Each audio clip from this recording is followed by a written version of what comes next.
Pour moi, les gens qui ont passé 20 ans et qui croient encore en l'âme sœur, c'est vraiment parce qu'ils veulent y croire. Je suis Andy en fauteuil et personne ne me demande si jamais je suis en couple MDR, c'est très réel. Oh waouh. Ouais, mais c'est très réel. Je suis désolé. C'est pas une blague de Fury, je faisais une blague zoophile, ça n'a rien à voir. Genre en fait c'est cool. Genre tu peux ne pas être genre romantique, mais seulement si t'es partiellement robot, voilà. Le couple hétéro ne fonctionne pas. Et bon, le couple homo non plus, d'ailleurs. Pas tel qu'on n'imagine pas. De toutes les personnes autour de moi, si je devais avoir un enfant avec quelqu'un, ce serait toi, tu vois.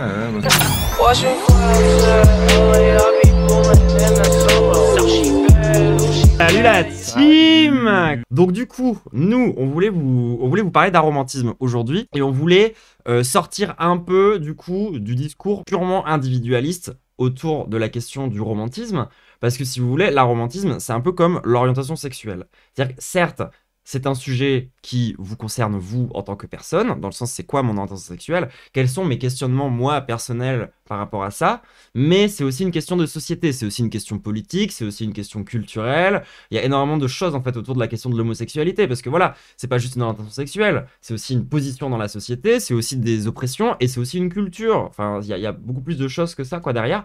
Bah, si vous voulez, l'aromantisme c'est pareil, c'est-à-dire que souvent on va s'arrêter à la question des gens en mode ah donc toi tu ressens pas de sentiments amoureux, d'accord, ok, mais en fait non, ça va plus loin que ça. On peut poser des questions sur la société de façon beaucoup plus large à partir de la question de l'aromantisme, tout comme on peut poser des questions beaucoup plus larges à partir de la question de la sexualité. Notamment, la grosse question qui va être remise en question aujourd'hui, c'est avant tout le modèle du couple de la famille nucléaire hétéronormative, mais pas qu'hétéronormative en fait. Parce que si vous voulez, ça dépasse la question de l'aromantisme, justement, elle se pose pas tant sur l'hétéronormativité que sur la question du couple. Dans la société, ça n'a rien d'évident que deux personnes qui ont un enfant ensemble, c'est eux qui l'élèvent.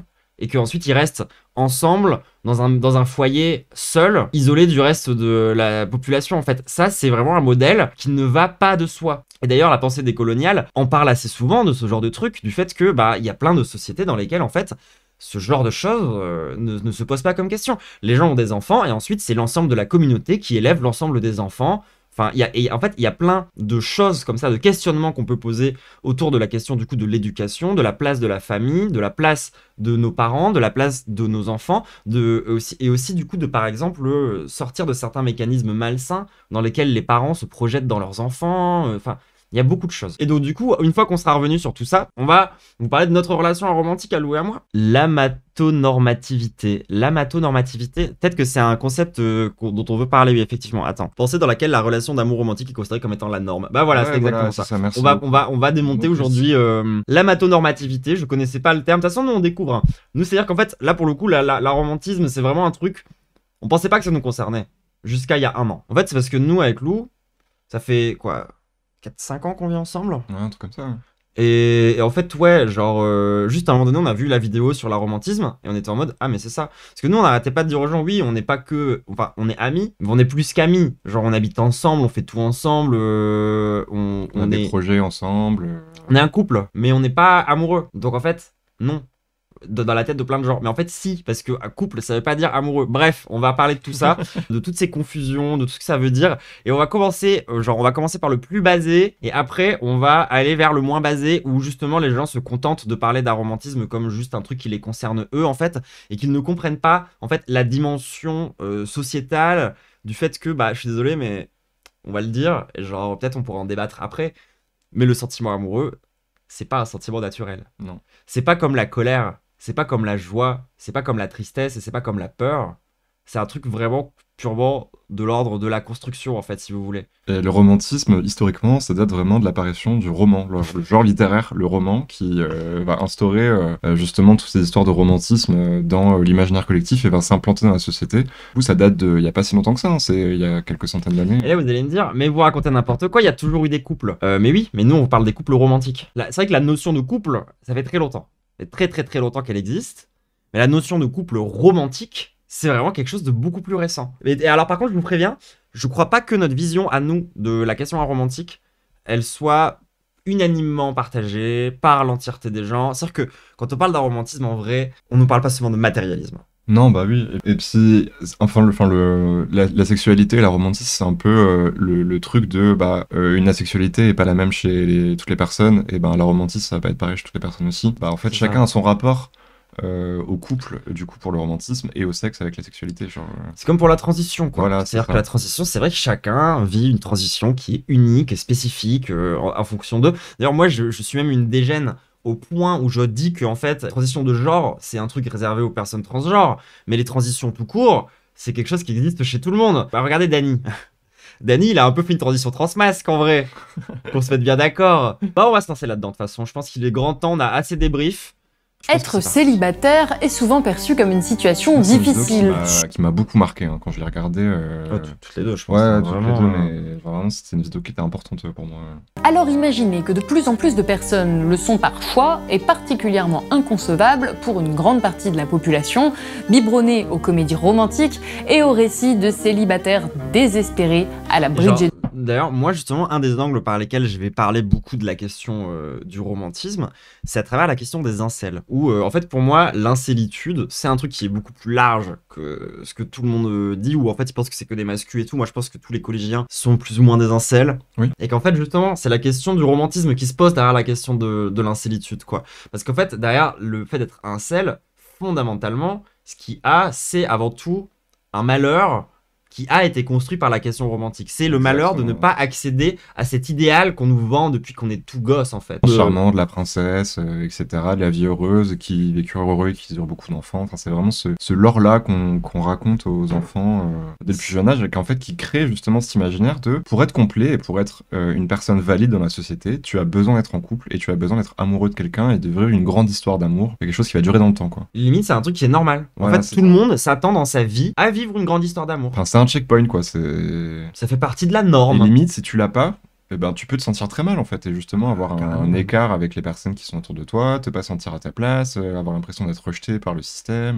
Puis t'en arrives aussi à des extrémités où tu finis par te taper des gens qui t'attirent pas. Ouais, Parce que genre, moi, le nombre de gens qui se sont forcés à se mettre en couple avec des gens et qui, en fait, sont pas bien avec, bah, mais oui, qui du coup veulent pas la quitter complètement. parce que après ils sont tout seuls et que c'est terrifiant d'être tout seul. Mais en fait, non, désolé, ça devrait pas être terrifiant d'être tout seul, c'est être en couple qui devrait être terrifiant.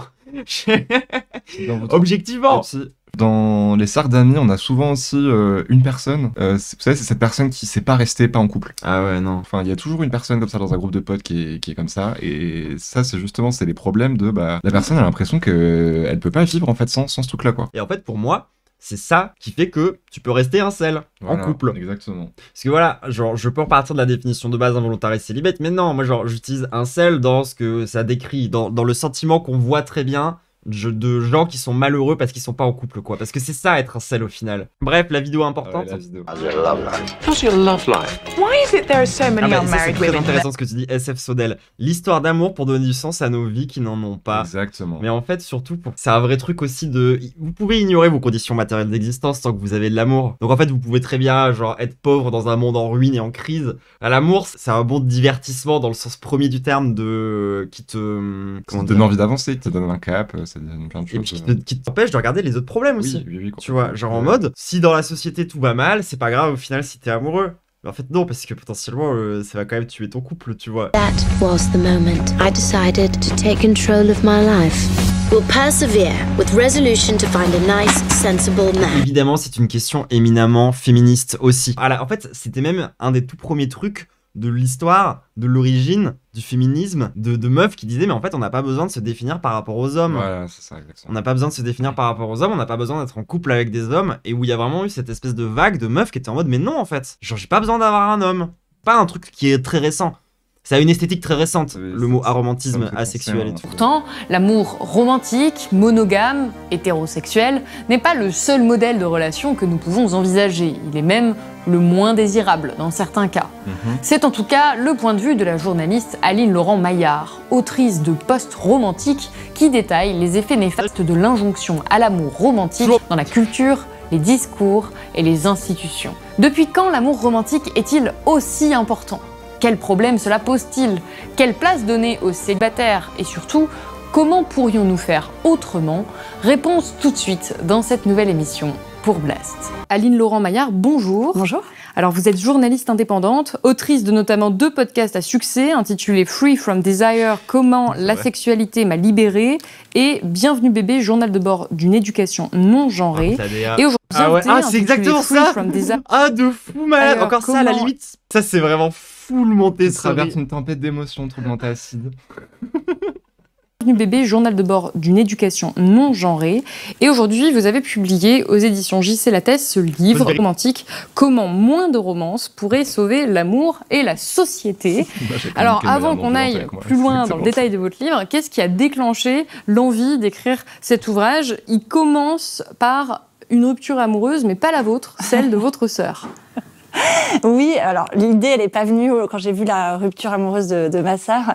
C'est surtout une expérience personnelle, puisque je n'ai jamais ressenti dans ma vie une attraction romantique. Sociétalement, ça a été dur à porter, en fait, de sentir la différence, de me dire mais pourquoi moi j'y arrive pas. Il y a eu toute une période de ma vie où je me suis forcée.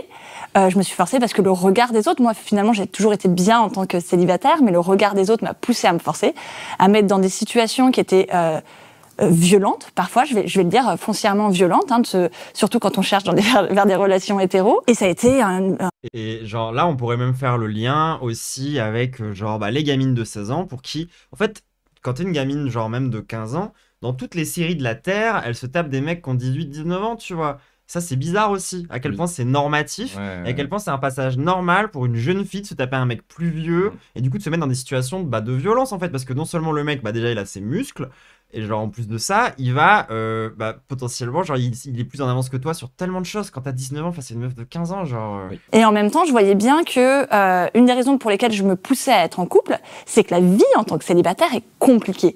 Elle est compliquée à la fois, donc on l'a dit, tout ce qui est ce qu'on appelle le single shaming, donc le fait qu'on nous fasse sentir comme étant moindre quand on est célibataire, le fait en fait d'être humilié constamment avec plein de petites réflexions qui vont que toutes les personnes célibataires ont déjà connues. Bon alors, c'est pour quand? T'as trouvé quelqu'un? C'est toujours la...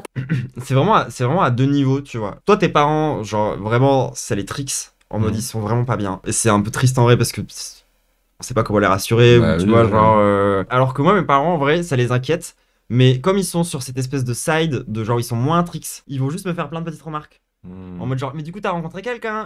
Et dès que je parle de quelqu'un que j'ai rencontré, c'est en mode ah mais tu nous la présentes quand? Oui, par contre par vraiment 2 semaines où en fait il y a différents niveaux de tricks sur le single shaming là, le machin, mais c'est vrai que c'est un truc que moi je ressens. Mais en fait c'est, ce dont elle parle justement de cette pression qu'on fait ressentir aux gens quand t'es célibataire, souvent elle vient du cercle de la familiale. Hein.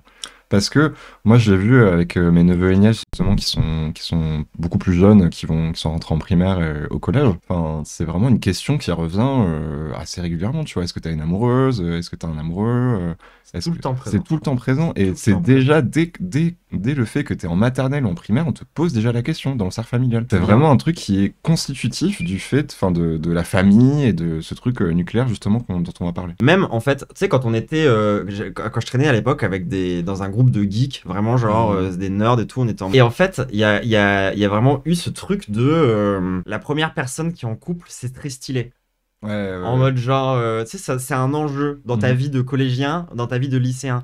Et l'enjeu, c'est pas de baiser. Genre, plein de gens, ils résument au fait d'être en mode genre, trop bien... parce que il y a cette vision masculine là qui est très sexualisée en mode genre est-ce que t'as réussi à faire le sexe, mais en fait non. Le truc c'est vraiment le romantisme.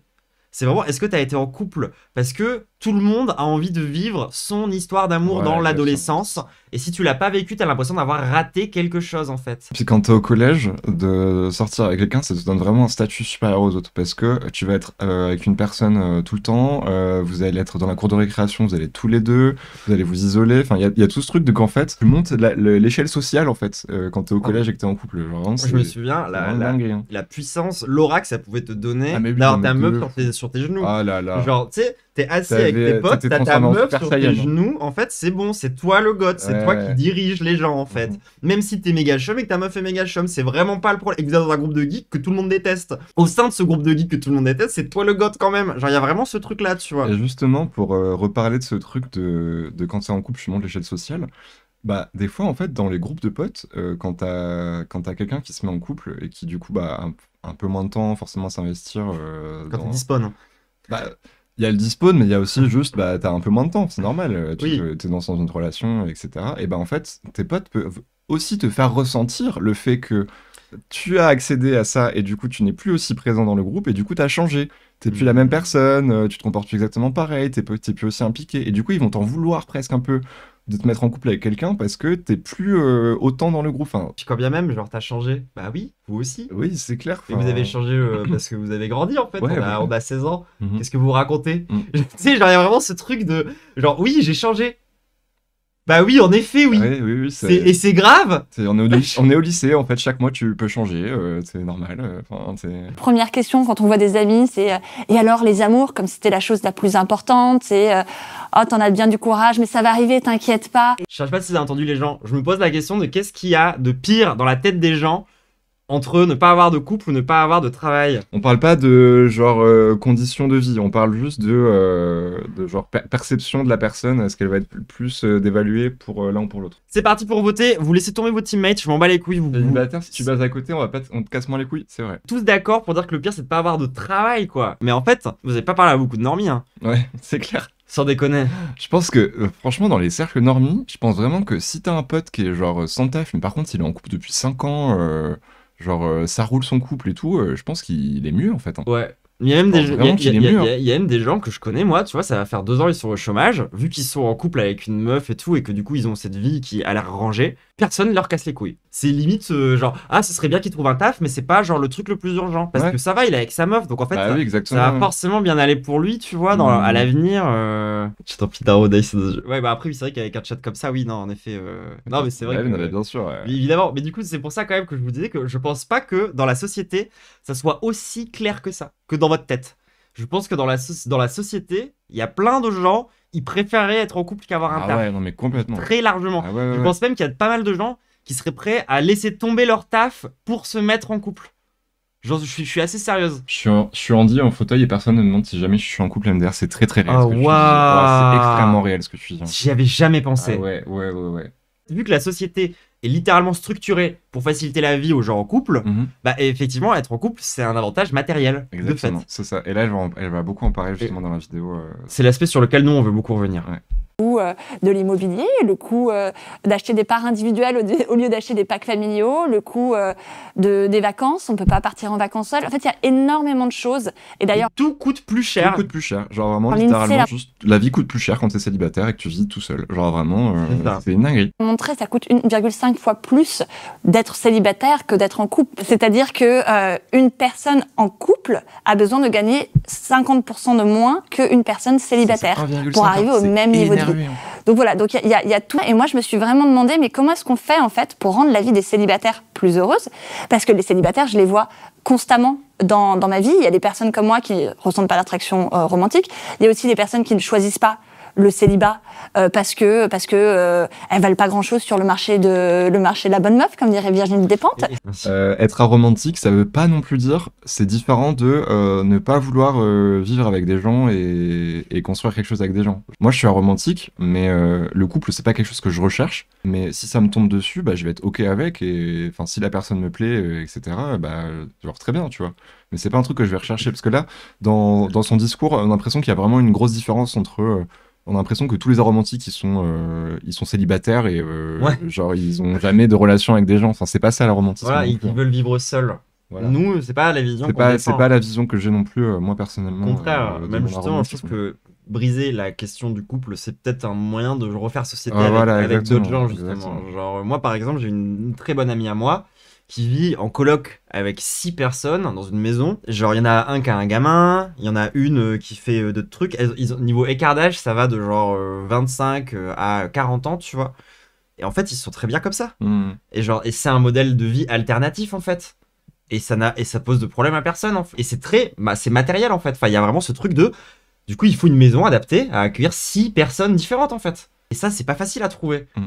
Tout comme nous, on galère à essayer de trouver des appartements pour 2 personnes où il n'y a pas une chambre pour le couple et une chambre pour les enfants. Et où les 2 chambres sont égales. C'est super dur à trouver, en vrai. En vrai, c'est quoi la différence entre l'amitié et l'amour? Bah, c'est très dur à dire et je pense que ça dépend vraiment de... C'est la culture romantique, en fait. Genre, par exemple, un ami, t'es pas censé genre vouloir vivre toute ta vie avec. T'es pas censé avoir envie de genre vieillir avec, tu vois. Enfin, ou si, mais pas de la même façon. Je sais pas comment dire. Genre, il y a pas ce truc de c'est la personne qui doit être dans ma vie jusqu'à la fin de ma vie, sinon c'est horrible. De toute façon, j'ai pas cédé, je comprends pas. Mais je pense que personne comprend vraiment. Ouais, tu non, vois. mais c'est ça en fait le truc, c'est que genre dans la tête de plein de gens, en fait, moi, quand j'ai regardé cette vidéo, genre j'avais toujours considéré qu'en fait le romantisme c'était quelque chose qui faisait partie de ma vie, etc. Parce que justement j'avais vécu un couple, C'était une évidence. voilà, où que j'étais très heureux avec la personne avec qui j'étais, etc. Mais en fait, quand je me suis rendu compte de comment est-ce que je voyais mes relations avec mes amis, et qu'en fait, je me suis rendu compte que la personne avec qui j'étais en couple, c'était juste une personne très très proche de moi, avec qui en plus je faisais du sexe, voilà, mais que c'était juste une personne avec qui j'avais envie de partager des moments, en fait, mais comme avec un ami. Moi, du coup, genre, du coup, on est en couple romantique avec Lou, mais moi, je suis une personne qui est romantique en soi. Je ressens l'amour. Mais j'ai pas de mots à mettre là-dessus plus que ça, tu vois. C'est comme si je te demandais de me décrire la joie. C'est compliqué. C'est juste que je pense que j'ai été matrixé suffisamment fort par des séries, des machins, des trucs comme ça qui font que parfois, quand il y a un certain nombre de signaux qui s'allument, mon cœur se met à battre hyper vite, j'ai des papillons dans le ventre, je sais plus aligner 2 phrases. Genre, je deviens vraiment bête et une flaque d'eau. Et c'est ce genre de truc, tu vois, où je suis en mode genre, je suis amoureuse. Enfin, c'est plus un truc de l'ordre de l'instinct presque. J'ai pas vraiment de mots à mettre là-dessus. Je sais quand je suis amoureuse et je sais quand je le suis pas. C'est tout. J'ai pas plus de... Est-ce que vous voulez savoir c'était quoi comment quand j'étais au collège, il y a une phrase que quelqu'un m'a dit qui m'a très très marqué, c'était genre je sais plus, genre c'était une discussion entre gars, genre c'était vraiment que des mecs qui étaient dans la discussion, tu vois, et genre il y a quelqu'un qui pose la question mais comment tu sais si t'es amoureux avec quelqu'un et tout, et il y a un mec qui a décrit un truc hyper précis, genre il a dit ouais tu te mets dans ton bain et tu penses hyper fort à la personne et si tu bandes, là t'es amoureux. Putain, moi on m'a dit l'inverse. Moi on m'a dit si tu penses à la meuf Ouais. et que tu bandes, c'est que t'es pas vraiment amoureux d'elle, c'est que t'es juste attiré par elle.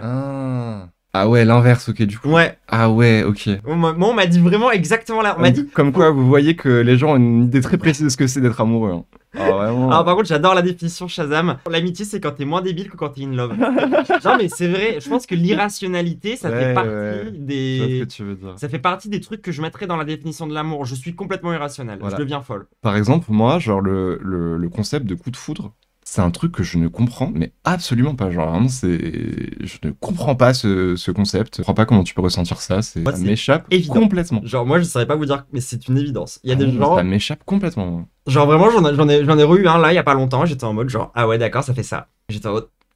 Chaque fois que j'en ai un nouveau ça me surprend, je suis en mode genre mais c'est vrai que je saurais pas et j'ai pas que des coups de foudre, parfois je tombe amoureuse plus sur le long terme et tout etc.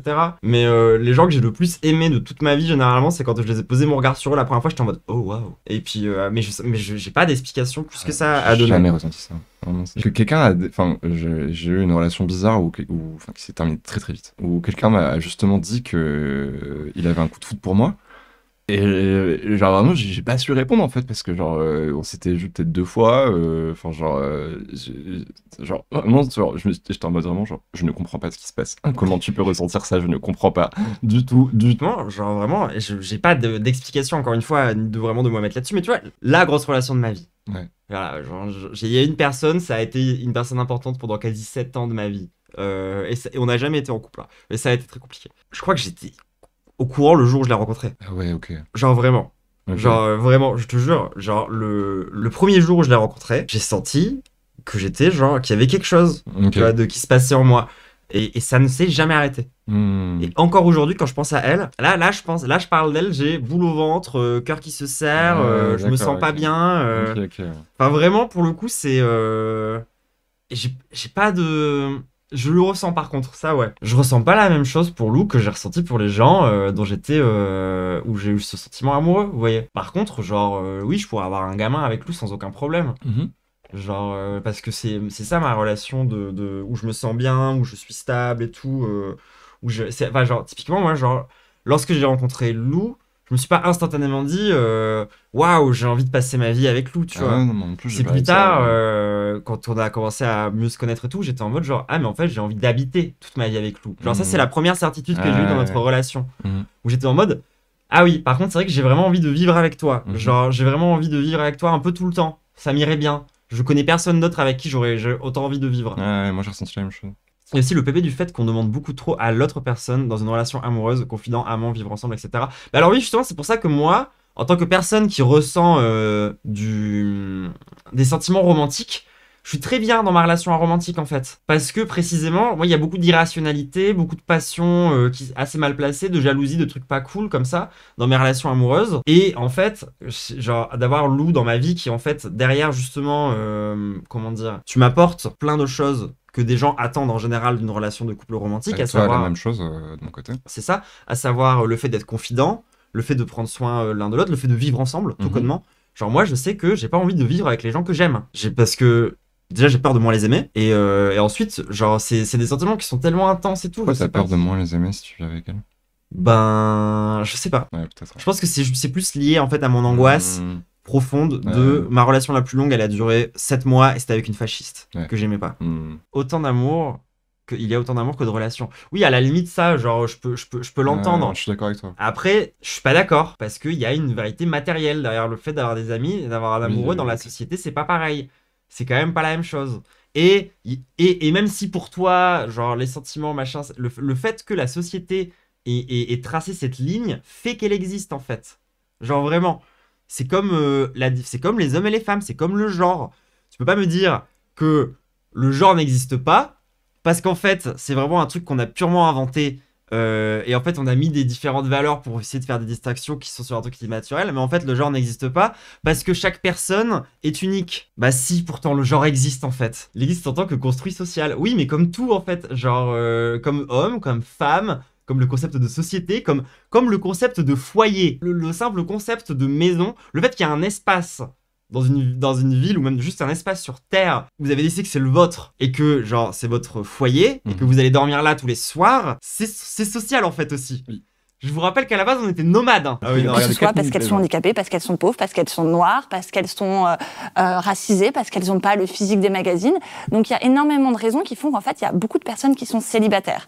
Donc déjà je voulais écrire ce livre pour ça, pour les 4 personnes sur 10 dans notre société qui ne sont pas en couple. Et puis aussi parce que foncièrement, si le célibat c'est pas une option, être en couple c'est pas une option. C'est-à-dire qu'on rentre dans le couple sans se poser la question de est-ce que c'est le meilleur modèle pour nous. Ça veut aussi dire qu'on va se forcer à se mettre en couple avec vous, même si la situation romantique, ça n'est pas la bonne. Je veux dire, j'ai pas besoin d'expliquer aux gens qui regardent Blast à quel point le couple, ça peut être un lieu de violence. Donc on va se lancer dans une situation de couple, peut-être uniquement parce que on n'imagine pas, c'est pas concevable d'être célibataire, puis on va rester en couple parce que c'est pas imaginable ou parce que c'est une trop grande précarisation de sortir du couple. Elle dit ça pour les gens de Blast, mais je pense que c'est vraiment un point sur lequel il faut qu'on fasse encore du travail. Hein. La vérité, c'est qu'il y a plein de gens, ils sont encore intimement convaincus qu'au sein d'un couple, il peut pas y avoir de viol, par exemple. Il y a vraiment des gens qui pensent encore à ça premier degré, il va vraiment falloir qu'on travaille autour de ça, quoi. Ouais. En vrai, l'affaire Pellico, c'est typiquement le genre de truc qui peuvent aider, mais en fait, le problème, c'est que dans la tête des gens, ça reste une autre personne que le mari. Donc, du coup, c'est pour ça que c'est un viol. Surtout, ils sont en mode les violences de l'affaire Pellico sont tellement énormes qu'ils ont l'impression que genre du coup c'est ça qui arrive et que c'est pas juste un V dans le couple en fait de la meuf elle a pas envie et le mec il en a envie et il la force quoi à le faire quoi. Alors que c'est ça le plus fréquent. Comment dire, des structures sociétales qui sont même faites pour lubrifier ce truc là quoi. Genre tu prends par exemple les thérapies de couple. Ben il y a beaucoup de thérapies de couple. La conclusion c'est quand même au final la meuf finit par re-accepter de baiser le mec. Ouais. C'était pour ça qu'ils sont allés voir parce que le mec il a promis de faire la vaisselle 2 fois par semaine quoi. Parce qu'il l'écoutait pas avant. Ça c'est vraiment genre dans ma tête c'est ça tu vois mais j'ai un peu l'impression que c'est ça en vérité quoi. Par contre c'est intéressant ce qu'elle vient de dire aussi c'est que une fois que tu t'es mis en couple, que t'as atteint ce statut là justement dans la société de t'es en couple etc. Et bah il y a ce truc de si ta relation elle dure, genre imaginons elle dure 4 ans et que bah tu as plus envie d'être avec cette personne, bah en fait tu vas te précariser en quittant la personne. Ouais, carrément. Parce que tu vas devoir peut-être vendre des biens que vous avez achetés à plusieurs, ou tu vas peut-être devoir changer d'appartement, tu vas devoir refaire des courses autrement, peut-être acheter des meubles pour ton nouvel appartement. Enfin, il y a plein de trucs en fait qui fait que quitter une personne quand t'es en couple et que t'es installé, c'est pas une décision qui est genre méga évidente quand t'es dans ce modèle justement où vous habitez ensemble, etc. Pourquoi les meufs elles pouvaient pas avoir de travail ? Bah oui. Ça les rend dépendantes. Bah. C'est pratique une meuf dépendante. Elle va pas se barrer. Enfin, genre vraiment, une énorme partie du pétage de plomb réactionnaire des gens contre le féminisme, c'est cette peur-là. Hein. Ouais. C'est la peur que les femmes deviennent indépendantes. Donc bon, Et donc, cette Bon, ça, c'est vraiment un lieu difficulté commun. sociale à être célibataire, cette difficulté économique à être célibataire, et donc la violence sociale, ou en tout cas la violence symbolique qu'on peut subir, ça s'inscrit dans le cadre d'une culture, qui est celle de la culture romantique, que vous décrivez très longuement dans cet ouvrage. Donc, encore une fois, c'est quelque chose qu'on sait, je pense que celles et ceux qui nous regardent. Elle parle de culture romantique. Moi, j'ai plus tendance à parler de société romantique. Petit écart de vocabulaire, en fait, parce que je trouve que de se concentrer sur la culture, c'est pas assez large. Ça invisibilise une partie de la réalité de ce qui est derrière, ouais. Et abreuvé de films où il y a des histoires d'amour, on entend ça depuis qu'on est presque né, avec les contes où il y a une princesse qui va tomber amoureuse d'un prince. Enfin voilà, ça c'est une histoire qui a été une fois répétée. Et vous expliquez comment toute notre culture, que ce soit de la publicité aux films, les séries, les livres, les discours, tout est imprégné de ce modèle de l'amour romantique, c'est-à-dire cette émotion qui serait plus forte que nous, qui serait pas une émotion construite. On a beaucoup cette idée que l'amour, voilà, ça s'empare de nous, l'amour romantique, alors qu'on n'a pas du tout cette même conception pour l'amitié, et que ça, c'est nouveau. Et ça, c'est ça que je ne savais pas, c'est que ça n'a pas toujours été comme ça dans l'histoire de la littérature, même si bien sûr on retrouve des écrits sur l'amour qui peuvent dater d'il y a longtemps. Vous expliquez. Genre, c'est là où, tu vois, genre, la question est récente. En même temps, je trouve que c'est pour ça que je défends quand même un peu l'idée que bah, ça existe quand même. Tu vois, genre l'amour, c'est que juste effectivement, quand t'as un truc qui genre est adressé de cette faça-là à la société, en fait, à la fin, c'est normal que ça produit des individus qui ressentent vraiment des choses. Oui, en fait. c'est ça. Et puis si tout le monde le ressent, on va pas leur dire non, ça existe pas, c'est dans ta tête. Enfin, genre, il y a aussi ce truc de bah, si la personne le ressent, t'es pas là à lui dire non, ce que tu ressens, ça n'existe pas, c'est une construction non plus, quoi. Bien sûr que ça existe la différence entre l'amour et l'amitié, puisque ça existe, puisque c'est dans la tête de milliards de personnes, mais du coup, comme le genre, ça existe que si on regarde par le prisme de la société. Si on sort de ce prisme, ça ne peut plus exister du coup, c'est juste ça que je voulais dire. Mais en fait non, parce que le genre, il existe en dehors du prisme de la société. Genre moi, tu me mets sur une île déserte où il n'y a plus personne, je suis toujours une femme. Ah, je suis toujours non-binaire aussi. Hein. Ça ne changera rien, tu vois. Ouais. Et je me considérais toujours en couple romantique avec Lou. Donc en fait, c'est comme le genre, ça dépasse le simple... Ça dépasse juste la société, c'est ça que je dis justement. Que socialement, culturellement, jusqu'au XVIIIe siècle en France, eh bien, tomber amoureux, c'était pas du tout valorisé comme ça peut l'être aujourd'hui. C'est quelque chose qui faisait de nous un être un peu supérieur d'une certaine manière. Oui, c'était même vu, si on prend l'Antiquité, alors on n'utilisait pas le mot romantique, parce que le mot romantique, il vient du mouvement romantique, donc du 19e siècle, pardon.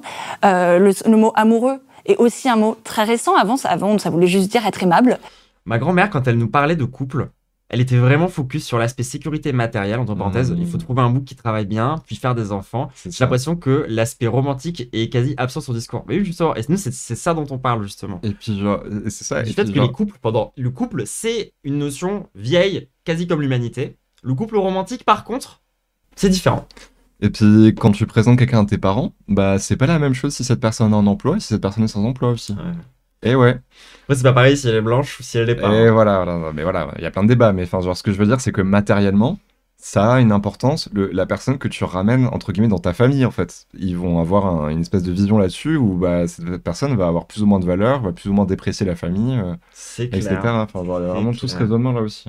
Genre, par exemple, si tu sors avec quelqu'un et que tes parents, ils apprennent que, je sais pas moi, la personne, elle est toxicomane, ils peuvent très mal le vivre. Alors qu'en fait, tu t'en branles. Oui. Et que ça se trouve toi aussi. Et qu'ils le savent pas. Enfin bref, plein de choses comme ça, tu vois. Enfin, c'est que des trucs comme ça Bref. Et puis après, c'est voulu dire aimer quelque chose, mais on pouvait être amoureux d'art. D'ailleurs, on a toujours cette expression qui reste, et être amoureux de personnes romantiquement ou pas.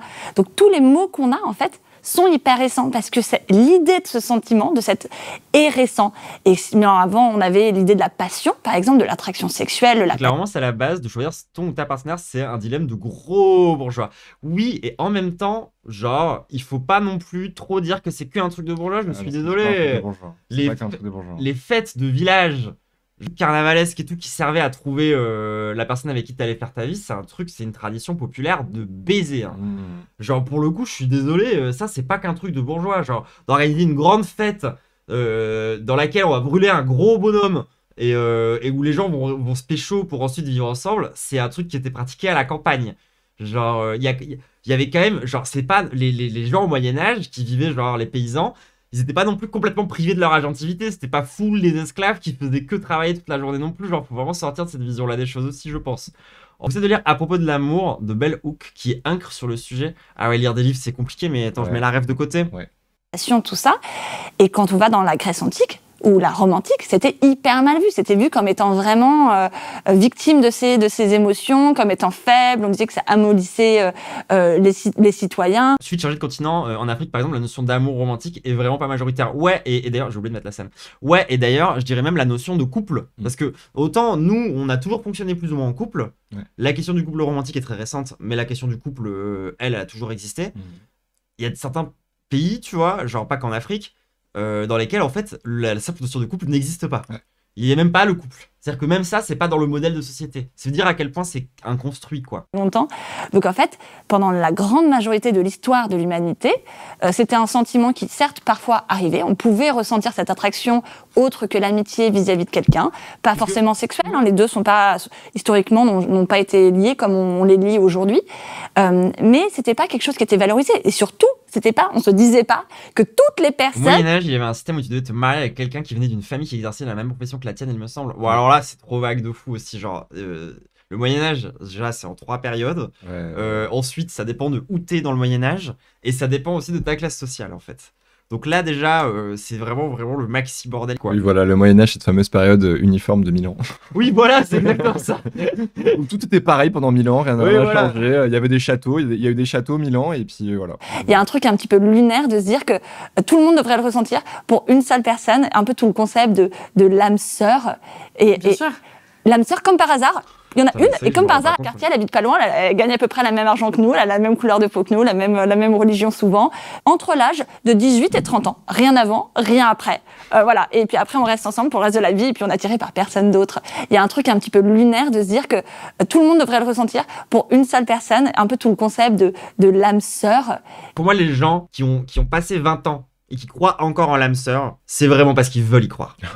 Il y a vraiment un truc de... C'est comme le Père Noël, en fait. C'est vraiment comme le Père Noël, en fait. Je suis désolé. Genre, à moins de vraiment avoir vraiment envie d'y croire hyper fort, si tu y crois encore après 20 ans, c'est un peu grave. Je me suis posé cette question moi-même. Je me suis dit, mais c'est quoi l'attraction romantique? Pourquoi les autres y arrivent?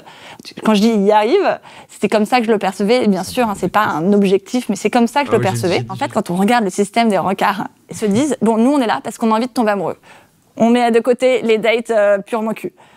On est là parce qu'on a envie de tomber amoureux. Et donc, du coup, on rentre dans toute cette routine un petit peu où on va se poser les bonnes questions, on va créer de la proximité, on va partager des choses, on va se regarder droit dans les yeux. Et tout ça, ça va créer quelque chose, ça va créer une tension. Et en fait, au bout de 3 rencarts, on va pouvoir se dire, bon, bah ça y est, je commence à ressentir quelque chose. Puis on va suivre tout un tas pour moi, un truc hyper important, par contre, quand on parle d'aromantisme, c'est justement réussir à parler d'aromantisme sans être violent vis-à-vis des gens qui, en fait, ressentent l'amour, qui se sentent bien dans leur truc et tout, tu vois, et ne pas justement venir leur voir en disant tes sentiments n'existent pas, voilà, c'est une construction sociale, donc tous tes sentiments ne sont pas légitimes, et tu vis dans une mascarade. Genre, faut pas... dans le Truman Show, d'accord. C'est vraiment pas ça, c'est vraiment pas l'angle qu'il faut avoir, je pense, mais alors pas du tout. Avoir des rencarts, puis devenir intime physiquement ou sexuellement, puis après, au fur et à mesure, on va se dire « je t'aime », puis on va emménager, etc., jusqu'à ce que la mort nous en sépare. Je connais le sentiment romantique, mais je n'ai jamais été en couple avec quelqu'un au point où genre on a vécu ensemble. Mais aussi parce que pourquoi faire? Horrible. Franchement, et les gens qui emménagent ensemble en couple, je ne comprends pas. C'est un niveau d'angoisse, moi, je trouve ça... genre, parce que vivre avec toute ma vie, ça me va. On a nos espaces, genre vraiment à nous, tu vois. Genre, on a nos chambres et tout, tu vois. Mais le moment où tu te mets en couple avec quelqu'un et que tu habites avec, ça veut dire que tu n'auras plus jamais l'intimité de dormir tout seul dans ton lit, quoi. Où ce sera des moments exceptionnels. Je suis en mode genre... l'angoisse absolue. Et ça, c'est un truc que je répète depuis que, genre, j'ai 17 ans. Je disais, genre, j'aimerais bien pouvoir vivre avec un niveau de vie qui me permette... que genre moi et ma meuf, on est 2 chambres séparées dans la maison. Comme ça, dormir ensemble, ça reste un choix. Et du coup, je disais ça à tout le monde dès mes 17 ans parce que genre j'étais matrixé par ça en fait. J'étais en mode mais comment vous faites? Comment vous pouvez l'envisager juste? Genre ça me semble ouf en fait. Et bon au final, ça me va en fait d'habiter avec quelqu'un d'autre. C'est mieux, même. Les féministes appellent l'escalator de l'amour. C'est-à-dire qu'on ne peut pas revenir en arrière. Une fois qu'on a dit je t'aime, après on emménage ensemble, après on fait des enfants. C'est le chemin qui est tracé, qui est ça grimpe. qu'on a tous en tête. Dont même des chansons, j'ai pas mentionné tout à l'heure, mais les chansons, les films, toute cette culture. Et on sait où aller, quoi. C'est ça, en fait. Et c'est aussi cette idée que ça serait plus simple. On suit le chemin qui nous a été donné, sans se poser de questions. Moi, genre, je suis d'accord. En fait, je suis un peu d'accord avec toi quand même, Biflo cul. Genre en mode, j'avais 2 chambres. Pourtant, j'ai tout le temps dormi avec elle, tellement bien de dormir en cuillère collée à son petit cul. Mais en fait, justement, moi, ce que je trouve vraiment bien d'avoir 2 chambres, c'est que du coup, potentiellement, tu vas quand même dormir ensemble tous les soirs. Mais parce que ça sera pas forcé. Ouais. Ça sera plus une obligation. Ça reste un truc de bourgeois. Hein. Enfin, faut avoir les moyens. Moi, je suis full team petite cuillère, vraiment. Moi, j'ai un grand dilemme dans ma vie, c'est que je préfère la petite cuillère, mais vu que je suis très grande, souvent c'est moi la grande cuillère. Ouais, c'est vrai que physiologiquement parlant, c'est pas facile. Physiologiquement, c'est pas évident. Ouais. T'es en cuillère avec un cheval. Ah, mais non, je sais pas du tout. Ah, Respect de la furies, société. là, c'est bon. Et puis Ouais, mais c'est très réel, je suis Je désolé. fais pas une blague de furie, je faisais une blague zoophile, ça n'a rien à voir. Ah, c'est vrai que ça n'a rien à voir. Oh, je m'entends plus parler en fait. Tromblante traîne trop avec des furies. Non, mais c'est gravissime. Hein. Je sais pas, tu t'es imaginé moi avec un cheval en cuillère, quoi. Et- Vraiment, c'est ça ton. Parce que genre, j'imaginais un corps plus grand que toi. Tout de suite un cheval. C'est juste que je suis antispéciste. Mais t'es anti-grande personne en fait, tu sais, il y a des gens qui font ma taille. Genre, ça existe.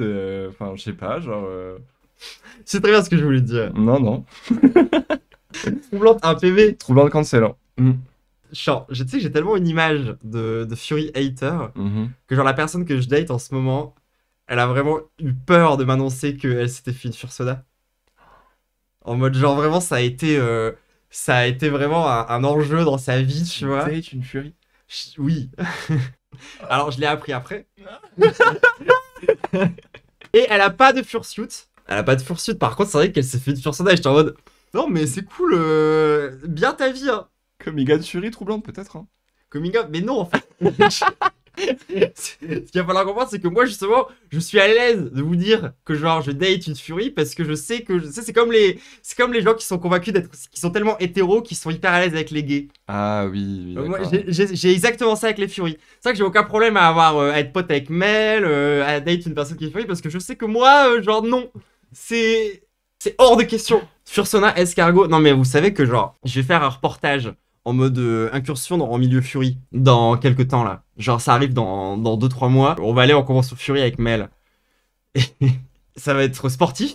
Et du coup genre j'étais en train de réfléchir à quasi ça va être quoi les questions que je vais poser aux gens. Ça va être quoi l'angle que je vais aborder et tout. Du coup je pense le chat faut se cotiser pour acheter un cheval à troublante pour qu'elle puisse dormir en cuillère avec.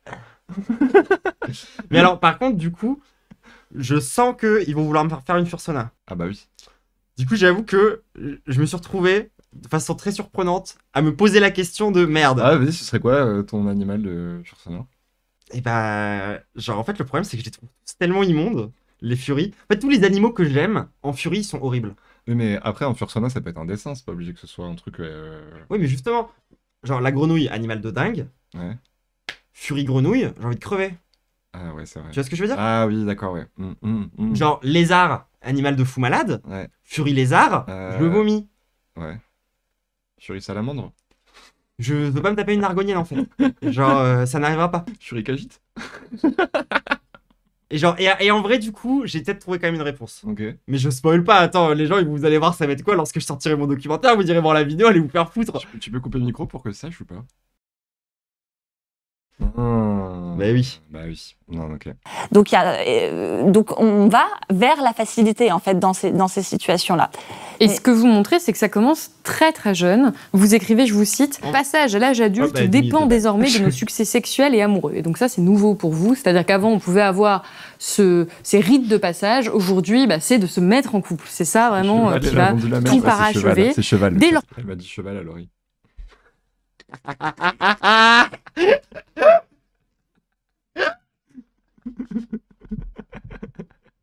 Oh merde. Premières années, les enfants apprennent l'importance de se mettre en couple. À leur naissance, les parents et leurs amis plaisantent. Avec un peu de chance, leurs enfants se marieront. Pépé de Franck, ta Fursona, oh mon dieu. Non, mais c'est un cheval, le géant. Allez vous faire foutre. Ensemble.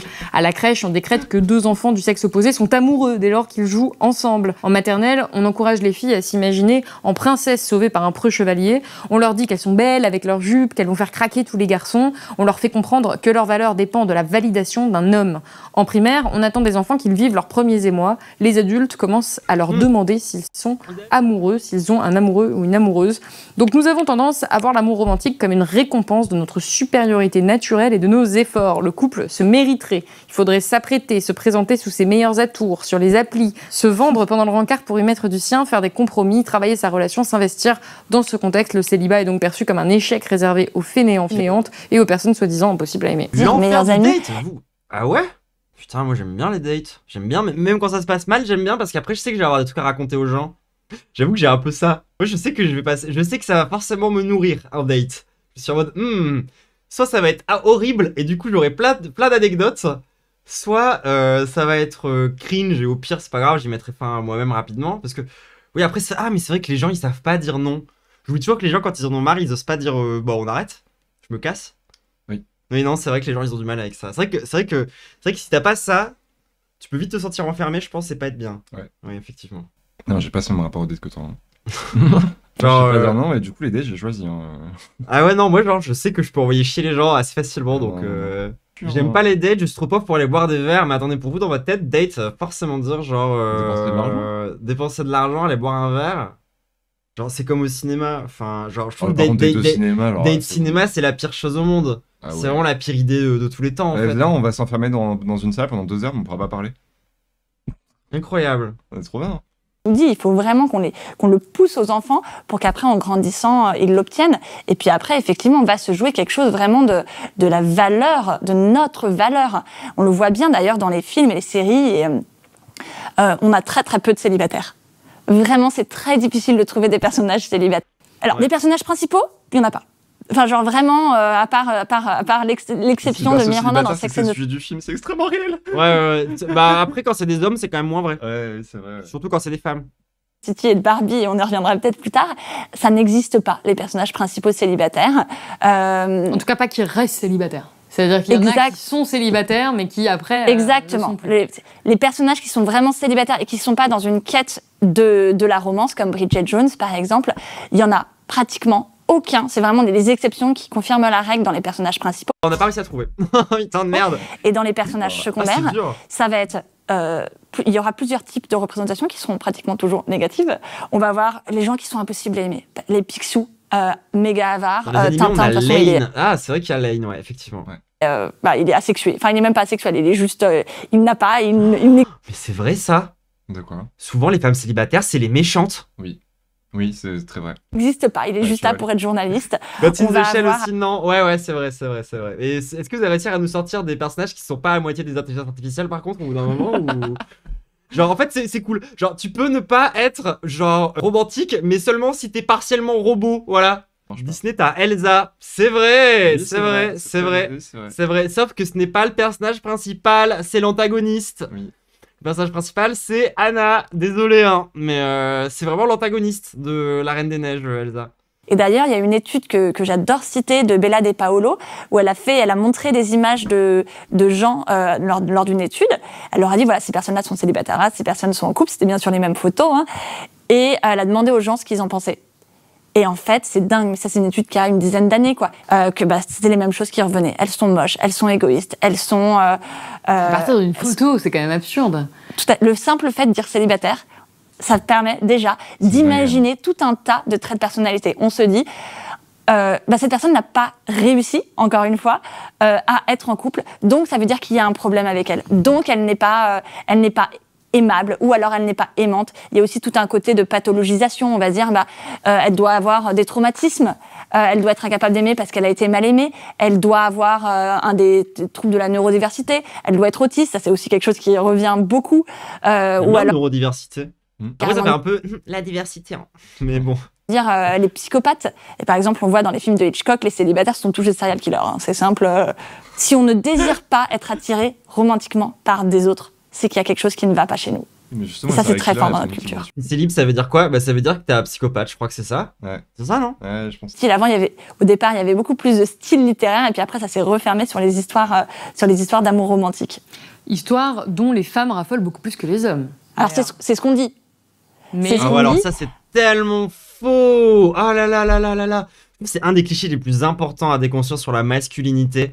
C'est que ce serait le fait que, soi-disant, il serait surtout intéressé par le sexe.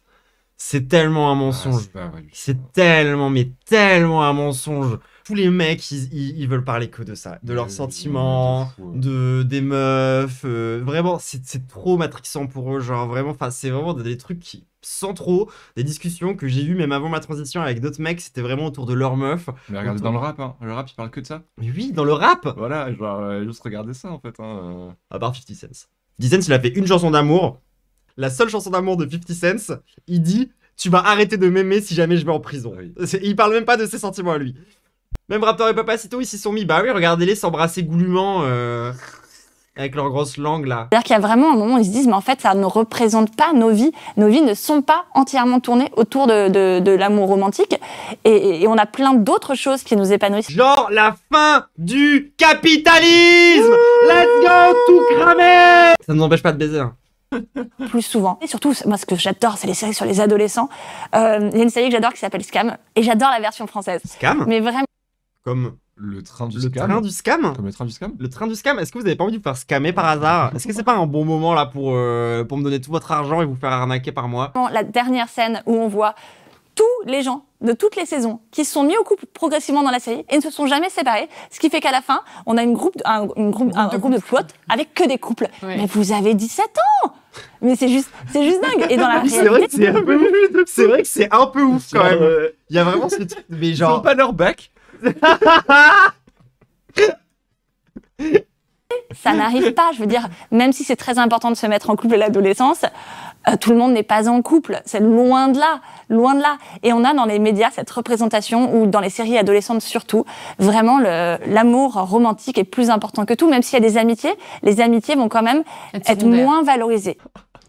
Puis banque théorique, tout le monde termine en couple sauf l'Indien. Non mais par contre c'est vrai. Oui, c'est vrai. C'est vrai de ouf. C'est vrai de ouf. Et d'ailleurs, j'ai vraiment une haine profonde pour Big Bang Big Bang Theory, Theory, ouais. mais genre mais tellement fort. Comprendre que le couple, c'est une mini-religion de deux personnes, et dans laquelle on met tous ses espoirs, et que l'amour romantique, c'est aussi une religion globale. Désormais, on ne va pas Mais attendre. ça, je trouve ça un peu irrespectueux vis-à-vis des religions. Oui. Mais ok, admettons. Je disais, le salut, on ne va pas l'attendre, pour la majorité des gens, en tout cas dans le monde occidental, de la religion, mais on va l'attendre de l'amour. On va se dire, c'est ça qui va me permettre d'être Mais heureuse le dans ma parallèle vie est quand même pour toujours. précis, je trouve. Et donc on est sur les mêmes mécanismes, et on le voit très bien, on a exactement les mêmes mécanismes, parce qu'on va avoir des personnes qui vont prêcher la bonne parole.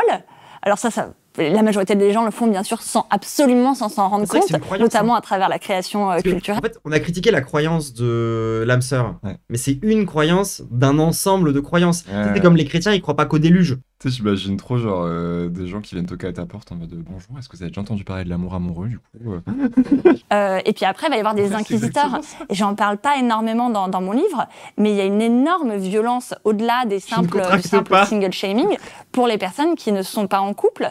On va avoir vraiment des pressions, parfois des violences sexuelles aussi, pour ramener les gens vers le droit chemin. Donc vraiment, cette idée d'inquisition qui va pousser les gens à se mettre en couple, elle est hyper forte. Le nombre de personnes. Bon, l'acquisition, ça a un peu abusé quand même. Genre, oui, bon, les parallèles. Après, ça, Ils c'est sont en c'est couple. aussi les lores des invités de Blast. Qui Oui, sont, c'est vrai que ça, c'est un peu le grand délire des invités de Blast. non, hein. mais c'est ça. Tu sais, ou sinon, c'est des mecs blancs qui sont en train de t'expliquer qu'en fait, fondamentalement, c'est la même chose qui fait qu'on déteste les transfuges de classe, Oui, voilà, qui fait c'est qu'on ça. déteste les transgenres. En fait, c'est le mouvement de la société que les gens trouvent insupportable. C'est parce que... Ta gueule, vraiment. Les mecs, arrêtez de parler de patriarcat, c'est fatigant, vous n'y arrivez vraiment jamais, quoi. Enfin... Pour les gens qui voient pas de quoi on parle, c'est le même mec que Gulpatat a fait un edit sur lui et ça a un peu fait vriller toutes les féministes. Parce que le mec, dans son edit, il était en train d'expliquer qu'en fait, si son frère, il avait commis de la violence sexiste, c'était parce qu'en fait, il était pauvre et que du coup, il n'avait que ça. Et en fait, quand t'es pauvre, il te reste que la violence. Du coup, tu pratiques la violence parce que tu n'as que ça. Et du coup, j'imagine que les riches ne font pas de violence sexuelle. J'imagine. Edouard Louis, ouais. C'est vraiment border fake deep qui essaie de comprendre le marxisme alors que c'est un petit bourgeois et genre désolé en fait il y a eu trop de problèmes. C'est pour ça aussi que j'ai écrit ce livre. Je voulais faciliter le travail à toutes les personnes aussi, potentiellement aromantiques, qui ont besoin d'un petit coup de main pour ouvrir les yeux et se dire ok, c'est En bon, fait, maintenant c'est bon. Moi, ce que je J'aimerais trouve qu'on aille hyper un peu plus. intéressant du coup dans ce témoignage-là et aussi dans ce que nous on vous parle depuis le début et ce qu'on essaie de vous apporter, c'est de vous montrer qu'en fait l'aromantisme et c'est des questions, même si toi tu ressens des sentiments romantiques comme moi, c'est des trucs que tu devrais quand même t'intéresser. Tu devrais quand même te pencher sur le sujet. C'est intéressant en fait. Parce que genre moi du coup j'ai capté que je ressens des sentiments amoureux, mais j'ai pas envie d'être en couple romantique. En fait, ça n'enlève rien à ça. Genre, je suis toujours très bien à vivre avec Lou. Je veux pas rentrer dans une case bizarre où je finis par m'installer avec une meuf ou un mec et on finit par genre vivre ensemble. Non, genre ça ne m'intéresse absolument pas quoi. Et pourtant, je me considère pas comme étant quelqu'un d'aromantique. Par contre, j'ai une relation aromantique dans ma vie qui me comble énormément de besoins en fait que j'ai. Et vous devriez tous un peu vous poser cette question-là, je pense, parce que c'est vraiment un truc intéressant. Et genre, typiquement, tu vois, quand Dany et Raz, ils ont des trucs en mode oh, nous on est un peu un couple et tout, bah oui, mais vous êtes ça. Vous êtes un couple aromantique en fait. Exactement. Et je pense qu'il y en a plein des comme ça, tu vois. Genre, c'est juste qu'on n'a pas toujours mis le doigt dessus ou qu'on n'a pas toujours, genre, forcément défini ça en tant que tel. Oui, et donc du coup, un truc moi qui a été déjà vraiment douloureux aussi dans mes relations, c'est qu'en fait, ça m'est déjà arrivé d'être en couple aromantique avant toi, sans m'en rendre compte, de rester ami avec ces gens-là, mais de plus être en couple aromantique avec eux. Et du coup, qui est quand même une rupture. Et en fait, du coup, c'est pas une vraie rupture amicale parce que tu restes ami avec les gens, mais t'es plus dans cette espèce de couple que vous formiez avant. Bah, t'as un peu connu ça aussi, toi. Oui, mais c'est en fait, pour moi, c'est un peu les amitiés fusionnelles. Ouais, C'est c'est un ça. peu ça en fait. C'est un peu genre. Enfin, moi, j'ai eu beaucoup de personnes, à différentes étapes de ma vie où j'ai toujours eu une personne avec qui, je passais des trop bons moments, j'avais trop envie de passer du temps avec cette personne, mais c'était pas du tout un sentiment romantique ou d'attirance sexuelle ou quoi, c'était juste vraiment un ami ou une amie avec qui je ressentais des trucs très forts et en fait, c'était sûrement des relations romantiques en fait à l'époque déjà. Ouais, c'est ça, c'est ça. Et en fait, et du coup, des fois, tu te retrouves dans des situations un peu étranges où tu t'es éloigné de certains amis alors qu'à l'époque, tu étais vraiment collé à eux tout le temps à 24. Ouais, En fait, c'est c'était une forme de couple. Moi, j'ai une définition assez précise, qui est pas je dis pas qu'elle est universelle, mais j'ai une définition dans ma tête assez précise de ce qui est censé être un couple. Pour moi, un couple, c'est partager les problèmes l'un de l'autre. C'est-à-dire que toi, tes problèmes, c'est un peu mes problèmes c'est un peu tes problèmes. Ouais. Avoir des plans sur le long terme. Et j'avais dit quoi d'autre ? Il me semble que j'oublie un truc. Et il me semble que j'oublie une des dimensions importantes. Et du coup, pour moi, c'est ça être en couple, concrètement. Donc bon, s'il y a des gens dans votre vie, à un moment donné, où vous partagez tous vos problèmes, etc. et tout, vous étiez un peu en couple avec, en fait. Hein. Et si vous avez commencé à vous dire, ah ouais, dans 20 ans, on fera ça, et on fera ça, Ouais, bon, voilà. ça ressemble de plus en plus vraiment à un couple, tu vois. Genre, objectivement. C'est juste qu'il n'y a pas la partie romantique, quoi, dedans. C'est une question qui est beaucoup plus large que ce que vous pouvez croire, hein, vraiment. Genre, il y a plein de gens pour qui c'est pas des sentiments évidents, ils ont du mal à les ressentir. Et surtout, ce truc de faire la confusion amitié-amour, c'est vraiment quelque chose, j'en entends beaucoup parler. Autant dans des lores Ace que dans des lores Polia. Parce que la vérité, c'est que je pense que dans les deux cas, t'as des personnes où c'est un peu pararomantisme aussi, tu vois. Genre, c'est très flou en fait dans leur tête. Hein. Genre, je pense qu'il y a des gens, ils comprennent pas la différence, du coup, parce qu'ils sont un peu aromantiques, tu vois. Et du coup, ils sont un peu en couple avec tout le monde, et du coup, c'est comme ça qu'ils font de leur truc Polia à la base. Ouais, du moment où t'es aromantique, c'est facile d'être poly. Même. Oui, c'est ça. Mais en fait, c'est un peu la porte ouverte à. et en fait, pour moi, être poly, c'est quoi. parce que le polyamour, c'est une forme d'aromantisme. Oui, exactement. Et ça, je pense que c'est vraiment un truc qui est difficile à entendre pour plein de gens, parce que ça a l'air contradictoire de dire le polyamour est une forme d'aromantisme. Je pense qu'il y a plein de gens que ça fait exploser. Et c'est parce que je pense qu'il y a deux visions du polyamour qui s'opposent un peu. Il y a une vision libérale et une vision libertaire. Oui. Le polyamoureux qui, lui, a surtout envie de se satisfaire un maximum et qui, du coup, cherche à multiplier les relations et qui, du coup, multiplie aussi les relations romantiques. Ce qui pose problème parce que, du coup, les trucs de jalousie et tout, ça finit toujours par partir en couille et tout. Et d'ailleurs, c'est aussi pour ça qu'on a des droitards hein, qui se déclarent polyamoureux, hein, concrètement. Et t'as le polyamour de la personne qui a, en fait, déconstruit la structure de ce qui est censé être un couple et qui ne veut plus être là-dedans. Voilà, c'est ça. Et qui du coup en fait rentre du coup dans des relations polyamoureuses à partir de là. C'est-à-dire qu'il y a vraiment les deux, il y a vraiment deux façons pour moi de voir le truc qui sont différentes et j'en trouve qu'il y en a une qui est problématique. Après, il y a aussi des gens qui sont polyamoureux qui ressentent ce sentiment d'amour pour plusieurs personnes, hein, c'est aussi possible. Mais en fait, la vérité c'est que quand tu ressens le sentiment amoureux, moi je pense que c'est normal de ressentir des sentiments amoureux à d'autres moments dans ta vie en fait. C'est-à-dire qu'à partir du moment où tu es en couple romantique avec oui, quelqu'un, d'accord, en oui. fait, déjà de base, tout le monde a ça en fait. Hmm. Moi, je suis désolé, mais quelqu'un qui me dit, moi, quand je suis amoureux d'une personne, je suis incapable de tomber amoureux de qui que ce soit d'autre, je suis en mode, c'est un menteur. Oui. Tu peux très bien être polyamoureux parce que justement, t'es matrixé par la société romantique Ouais. et que du coup, tu veux démultiplier ce truc-là. Et t'as le discours de, non, alors en fait, du coup, j'ai compris le problème du romantisme et je veux relationner différemment.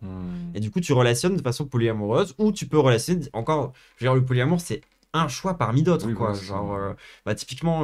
Bah, tu peux être en couple libre, tu peux être en plein de trucs. Hein. Oussama Hamar, très bon exemple de polyamoureux problématique. Voilà, exactement. Voilà, très bon exemple. Voilà. Il n'y a pas que sur le polyamour qu'il est problématique. Oui, non, mais en tout cas, sur ça, il l'est. Et c'est important. Genre, c'est important de voir que, en fait, genre, derrière la pensée polyamoureuse, si tu ne poses pas, en fait, un vrai bail, on va dire, un peu théorique, on va dire que tu ne réfléchis pas vraiment la société et que tu restes dans un truc individualiste, en fait, ça fait de la merde, évidemment. J'aimerais qu'on aille un peu plus loin sur cette notion d'aromantisme, parce que ça veut pas dire qu'on ressent pas d'amour. Ça veut pas dire qu'on n'aime pas. Ça veut Ah ouais, on est en plein aromantisme. Là on non-aime hyper fort. Ah, c'est un romantisme. On est en plein non-amour. À fond, à fond. dire qu'on n'aime pas dans le cadre de presque d'irrationalité un peu folle qui nous présente comme étant l'amour, le coup de foudre, le truc qui nous dit je veux absolument passer ma vie avec cette personne. C'est marrant, c'est vraiment perturbant parce que l'amour en 1v1, comme tu dis, ça me paraît tellement pas viable, mais en même temps ça marche pour quelques personnes, donc c'est que le modèle peut être viable. Donc je comprends pas trop comment c'est possible. Moi je pense que c'est viable aussi pour les gens qui sont bien neurotypiques. C'est pas accessible à tout le monde non plus en fait, hein, le couple romantique.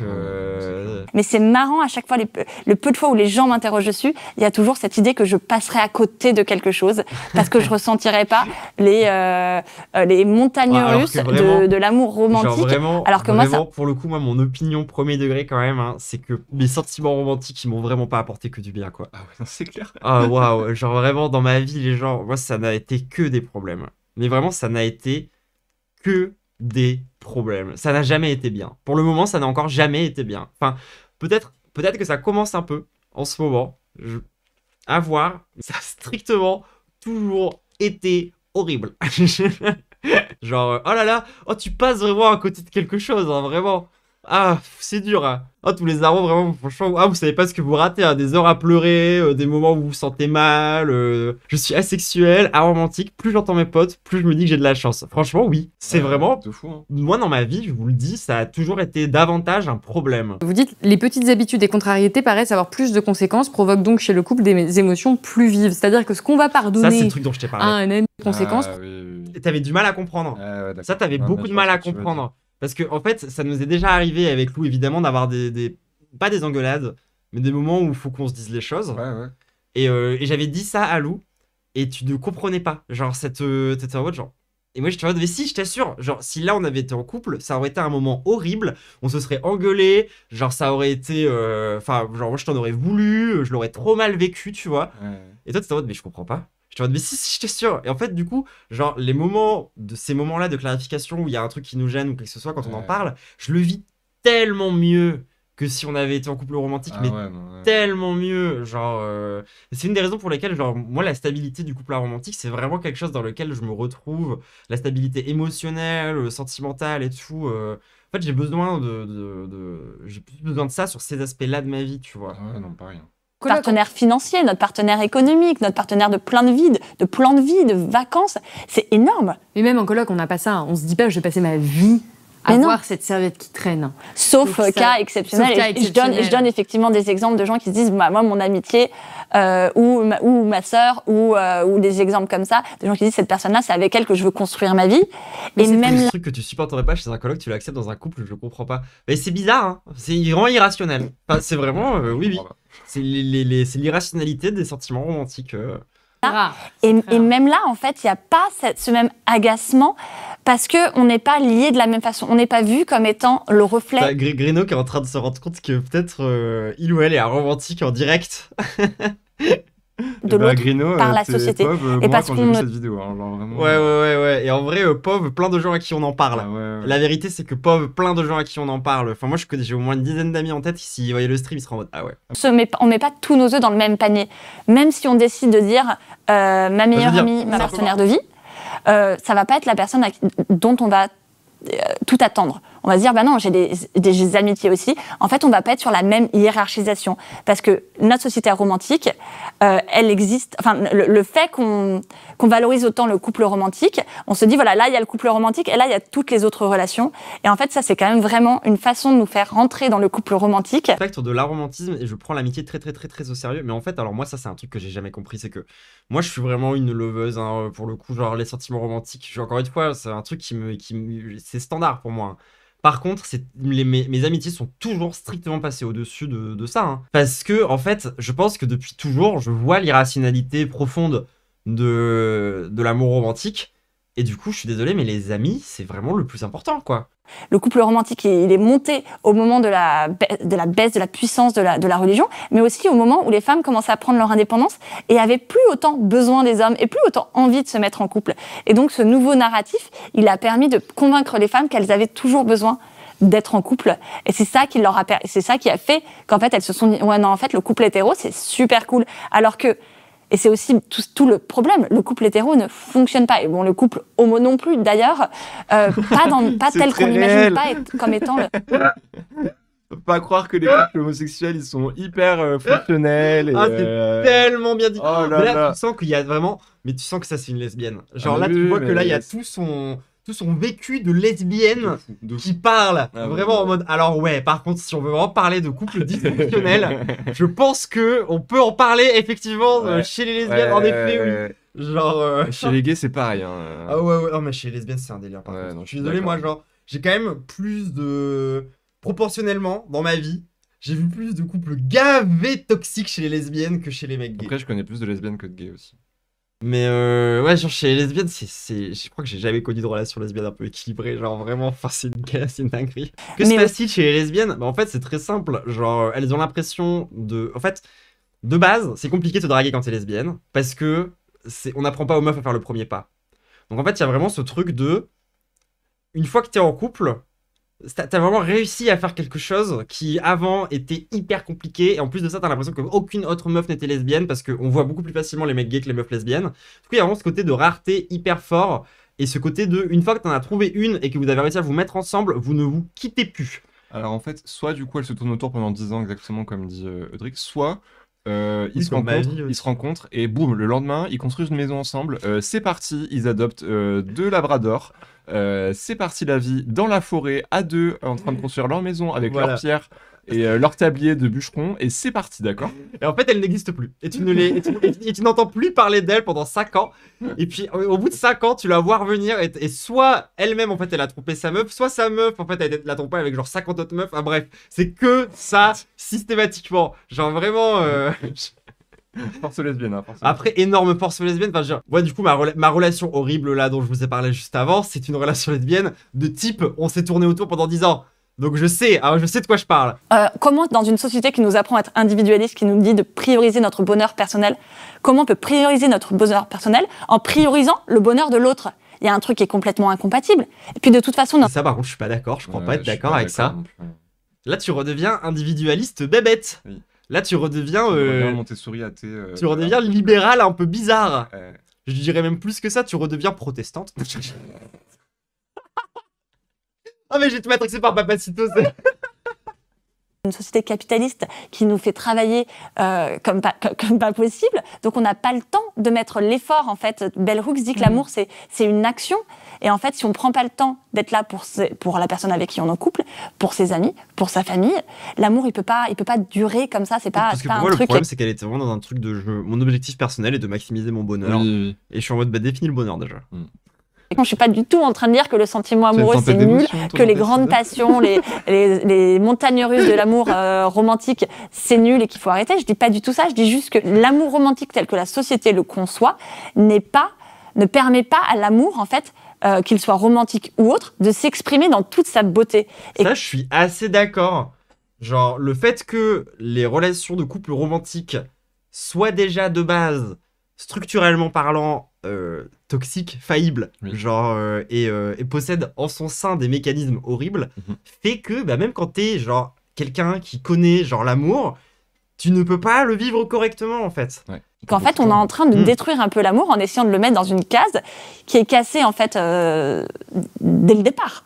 Et alors face à Je ça, suis d'accord, on devrait s'aimer beaucoup plus librement, mais pas dans le sens mai 68. Oui. Pas en mode l'amour libre, il faut qu'on couche tous ensemble. Non, non, on devrait s'aimer beaucoup plus librement, en mode les gens devraient arrêter de nous faire chier sur comment on relationne. Parce que le truc aussi, c'est qu'il faut surtout arrêter de sacraliser l'amour. Ouais, oui. C'est ça qui est très très important en fait. Genre, dites à vos potes que vous les aimez, genre vraiment, stop faire crari, non, les émotions, non, stop en fait. Oui. Genre, arrêtez de sacraliser ça et dites à vos proches que vous les aimez parce que c'est le cas en fait. Oui, oui, c'est ça. Il n'y a C'est pas ça, c'est d'ambiguïté à avoir, à dire à quelqu'un que vous l'aimez, ça veut pas. Oui, c'est vrai, petit point sur l'amour, hein, on devrait pouvoir te dire vraiment, qu'on s'aime en permanence, ça devrait pas être un problème. hein. Oui, oui. Et puis, moi je trouve que c'est vraiment un geste fort de dire aux gens que tu les aimes, Mhm. parce que il y a plein de gens, ils ont pas l'habitude. Ouais. Et on devrait le dire, quoi. Enfin, genre, tu devrais l'entendre un peu souvent. Moi, je trouve que c'est quelque chose qui fait trop du bien à entendre Ouais, pour je suis d'accord. pour être gardé, rare, comme ça. Faut le dire, mais si on les aime pas, ah bah non, justement. Ah bah non. Alors, Ah bah non. ça, je reviens sur ma vidéo sur la solitude par rapport à ça. C'est que moi, ma take, c'est que si tu veux qu'on t'aime sincèrement, il faut que tu commences par toi aimer sincèrement. C'est-à-dire que si tu ne mets pas de sincérité dans la façon dont tu aimes les gens, ne sois pas surpris que derrière les gens ne t'aiment pas sincèrement. Enfin, ça me semble logique, tu vois. Faut dire les gens. Bah, par contre, il y a plein de moments où t'oses pas le dire aux gens que Ouais. tu les aimes. On sacralise trop l'amour au point où on diminue l'importance de l'amitié. Je n'hésite jamais à dire à mes amis que je les aime. Oui, c'est ça. Ouais, c'est ça dont je voulais parler justement. C'est vraiment un point important aussi, je trouve. Je suis d'accord. J'ai grandi dans un foyer où on m'a toujours beaucoup dit qu'on m'aimait et je pense que c'est pour ça que j'ai moins de mal avec ça. Et je comprends qu'il y a des gens qui aient plus un blocage sur ça. Genre, tu sais, si ton père il t'a jamais dit qu'il t'aimait, est-ce que t'arrives facilement à le dire à tous tes potes et tout, tu vois? Bah, moi, mon père me l'a jamais dit et pourtant, je suis capable de le dire. Après, je parle des mecs. Ah oui, bah ça, je sais pas. Genre, je parle dans le cas des mecs qui ont un blocage sur ça, tu vois. Ah, Parce que la vérité, c'est que c'est un blocage de gars aussi dans beaucoup de cas. Pas forcément. Ah ouais? Ah non, non, je trouve pas forcément. Moi, je trouve, enfin, j'ai déjà vu, j'ai rencontré plein de meufs qui ont du mal à dire je t'aime à leurs potes. Hein. Ah ouais? Ouais. C'est que c'est mon groupe de potes à moi, alors. vous proposez des modèles alternatifs. Ah, les modèles alternatifs! Des modèles alternatifs. Voilà, nous ne sommes pas comme les droitards, nous ne proposons pas qu'une pure destruction. C'est pour ça que c'est pas pareil déconstruire et détruire. C'est parce que du coup, derrière, on propose des alternatives, on essaye de réfléchir à essayer d'avancer par rapport à ça. Et si tu te rends compte que t'es un romantique, et bah c'est vraiment le moment d'ouvrir grand tes gourdes. On a d'autres manières de faire qui sont notamment à commencer par le célibat. Le célibat qui commence à retrouver une petite popularité quand même, hein, ou à trouver tout court, dans notamment la culture. Il y a donc Barbie, effectivement, Ryan Gosling, elle est au début avec, mais en fait, elle sait pas pourquoi. D'ailleurs, Ryan Gosling sait pas vraiment pourquoi non plus. C'est vrai que Barbie, vrai personnage romantique. Ouais. Du début à la fin. C'est très précis ce qu'elle dit là. Et puis, elle s'en fiche pour le reste du film. Elle ne montre aucun intérêt pour Ryan Aucun. Gosling, pour Ken, donc. Et la Reine des Ah oui, Neiges. c'est pas une histoire d'amour. Hein. Et la Reine des Neiges est foncièrement célibataire. La Elle Reine va- des Neiges, c'est Elsa, mais on a déjà fait la remarque sur le fait que c'est l'antagoniste. Elsa, c'est celle qui a les cheveux blancs, et généralement la gotte ceinture, et Anna, c'est celle qui a les cheveux roux.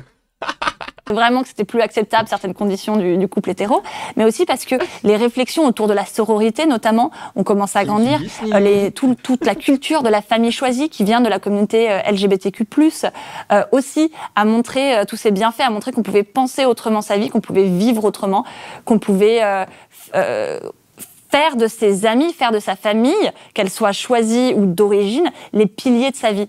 J'avoue que j'ai un petit sentiment de libération depuis que ma grosse histoire romantique, elle s'est vraiment définitivement Ouais, tu m'étonnes, terminée. hein. hein. Ouais. Parce que j'ai vraiment ce truc de je peux me reconcentrer sur le reste qui est important.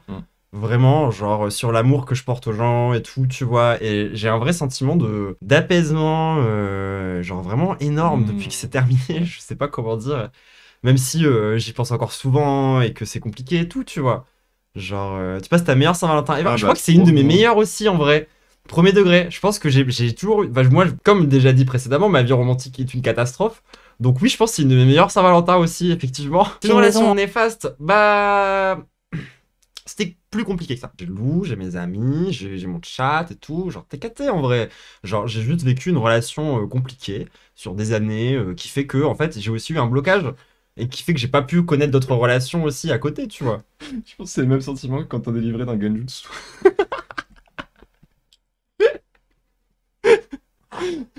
C'est tellement réel. C'est réel Shazam. C'est tellement réel. Ah, le genjutsu. Ah là là. Oh waouh.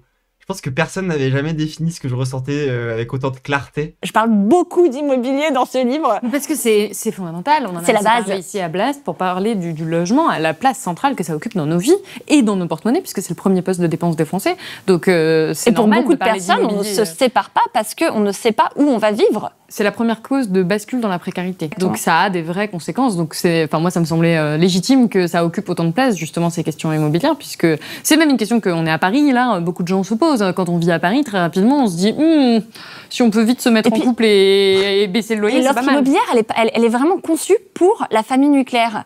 Elle est conçue avec une chambre parentale, des chambres pour les enfants. Et en fait, donc déjà en coloc, ça va pas. Même la coloc traditionnelle, les jeunes qui se disent c'est pas ma coloc pour le reste de ma vie, c'est pas grave si c'est pas nickel, il y a toujours quelqu'un qui a une chambre qui est plus grande que l'autre. Donc déjà il y a des déséquilibres qui se créent. Quand on veut créer une colocation, j'ai une chambre plus grande que celle on dit plutôt. Elle est genre 3 fois plus grande. Oh la nuit. Genre c'est vraiment un duplex énorme. Elle est vraiment grande. Elle est vraiment grande. Ce que vous savez pas, c'est que mon décor, c'est ma chambre. Hein. À part le lit, il y a vraiment que mon décor. Hein. Vraiment, c'est la totalité de ma chambre. Il y a juste rien qui est pensé pour avoir plusieurs personnes qui ont le même statut dans l'appartement et qui veulent la même chambre. On pourrait aussi penser, par exemple, ce qu'on appelle des sépartements ou ce que j'appelle aussi des copartements quand c'est des couples séparés qui veulent continuer à vivre ensemble, avoir un espace collectif pour la famille et les enfants et 2 espaces privatifs pour les parents, qu'on peut aussi imaginer en coparentalité choisie, donc quand on fait des enfants avec des amis ou avec des personnes qu'on a rencontrées sur des sites internet pour cet objectif. Ça, c'est vraiment un des moments qui nous a le plus triste dans la vidéo, je pense. Ce moment où, genre, moi, j'ai réfléchi, j'étais en mode, mais oui, de toutes les personnes autour de moi, si je devais avoir un enfant avec quelqu'un, ce serait toi, tu vois. Genre vraiment, genre j'ai aucun doute. Des enfants avec des amis. Mais oui, mais c'est ça. Parce qu'en fait, quand on pose la question à romantique, c'est aussi ce genre de modèle-là qu'on peut proposer, en fait. En fait, genre, ça s'appelle la coparentalité choisie. Et c'est un vrai truc. En mode, genre, tu fais un gosse avec tes potes. Comme ça, du coup, tu sais que tu vas pas, genre, te séparer de façon horrible. Enfin, je vois vraiment pas le problème, hein. Relation parfaite sans amour, c'est intéressant. Bon, on est d'accord que c'est vraiment intéressant. C'est trop bien. Moi, je pense que c'est beaucoup mieux qu'un modèle. Je pense même que c'est plus simple pour l'enfant, à plein de niveaux, tu vois. Tu peux pas te tromper, tu peux pas, genre... Il y a énormément de choses qui pourraient mal se passer, qui ne peuvent plus mal se passer. Tous les trucs auxquels tu penses où ça peut mal se passer, c'est déjà le cas dans les trucs de couple. C'est juste qu'avec le couple, tu rajoutes encore en plus des trucs qui fait que ça peut encore plus mal se passer. Puis je suis désolé, mais moi, les gens dont je tombe amoureuse, c'est vraiment pas des bons parents, hein, potentiellement. Donc en fait, je me pose pas tant la question. Alors, attention, Crimexia, genre pour le coup, tu dis tout va bien parce que l'extrême droite harcèle ton gosse parce qu'il ne rentre pas dans les critères. Ça, pour le coup, c'est vraiment un truc qui, je pense qu'il faut faire attention. Parce que pendant vraiment des années, les homophobes se sont vraiment exprimés comme ça au sujet des couples gays, en disant « Mais non, les gays devraient pas avoir d'enfants. Les autres enfants vont se moquer d'eux parce que leurs parents sont gays. Donc en fait, il faut pas les autoriser à se marier. Parce qu'après, les enfants, ils vont se faire bully. » Tu vois le PV?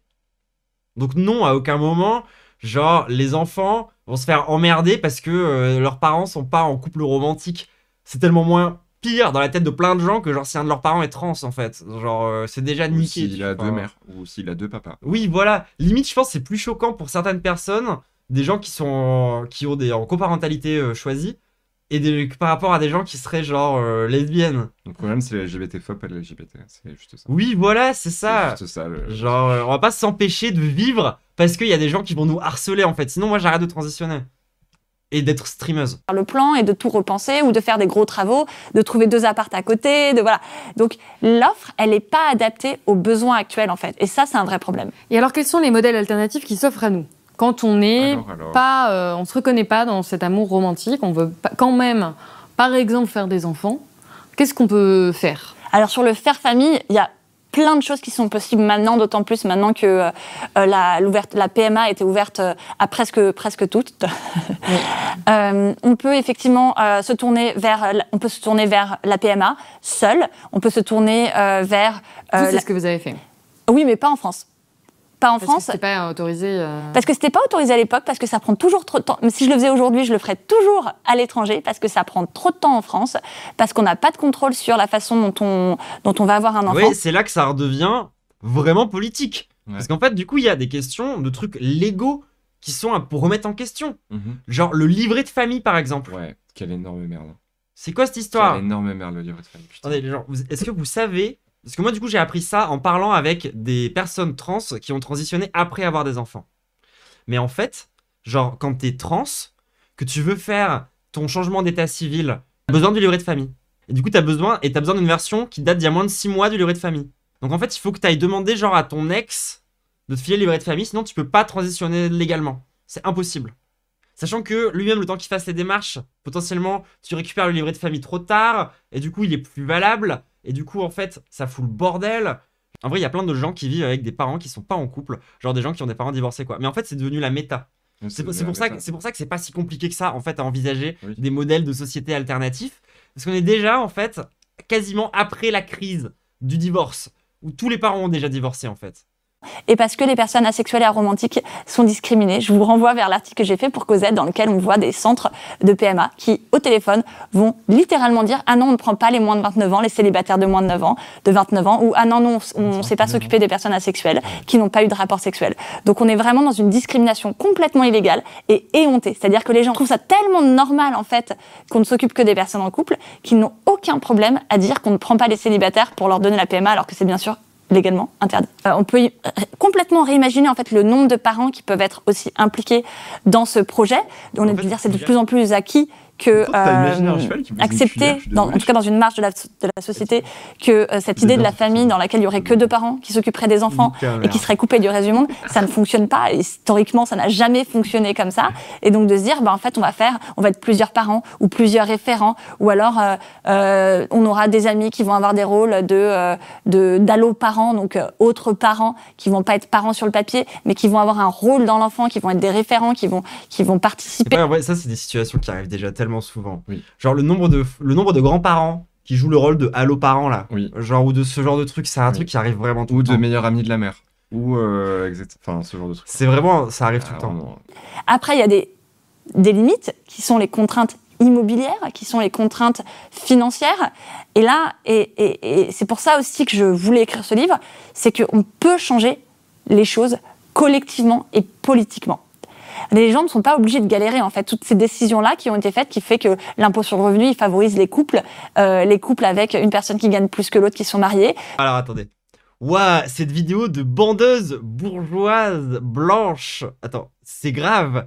Elle parle de coming out, vraiment, c'est vraiment de la victimisation. D'autres parlent mieux. Les invités sont catastrophiques. Bah, alors, en vrai, il y a une forme de coming out. C'est pas un coming out comme un coming out trans, comme un coming out gay ou quoi que ce soit. Mais je pense quand même qu'elle a démontré qu'il y avait une vraie discrimination quand même.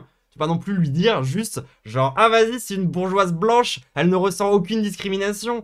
Genre, au bout d'un moment, stop. On est en train de faire justement un live entier pour démontrer que la question de l'aromantisme et de la sexualité, c'est quelque chose de vrai, c'est quelque chose de réel. Genre, ok, c'est peut-être pas aussi grave que genre la transphobie ou ce genre de truc. Moi-même, genre, je sais très bien de quoi je parle quand même. C'est pas parce que t'es aromantique que tu risques de te faire tabasser dans la rue ou qu'on risque genre d'essayer de te faire des violences sexuelles de dingue. Je crois que c'est dans une tempête d'émotions de Traviole, en fait.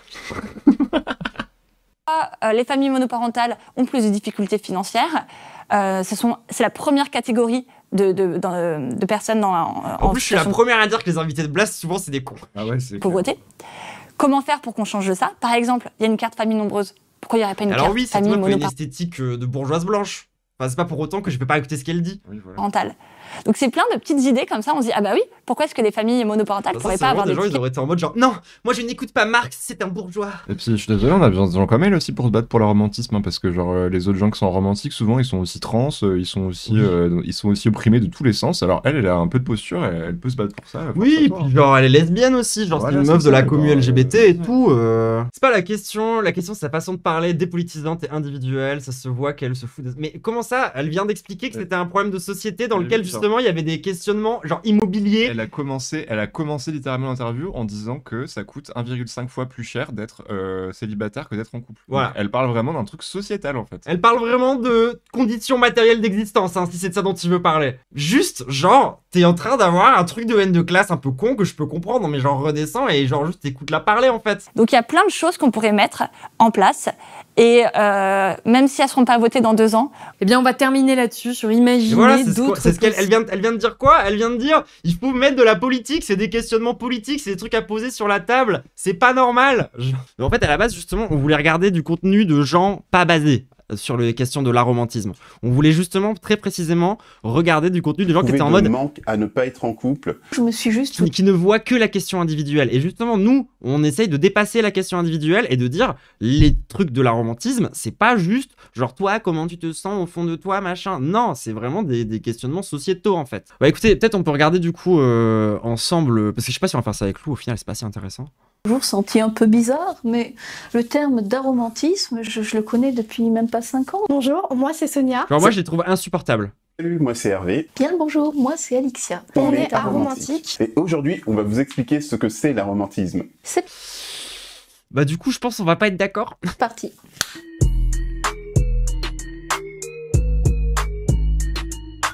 Être aromantique, c'est ne ressentir Après, il se concentre sur être aromantique plutôt que genre, qu'est-ce que la pensée aromantique. Mais bon. pas ou très peu d'attirance romantique envers les personnes. En gros, Le problème, c'est que souvent, justement, dans ce genre de format, les gens s'arrêtent là.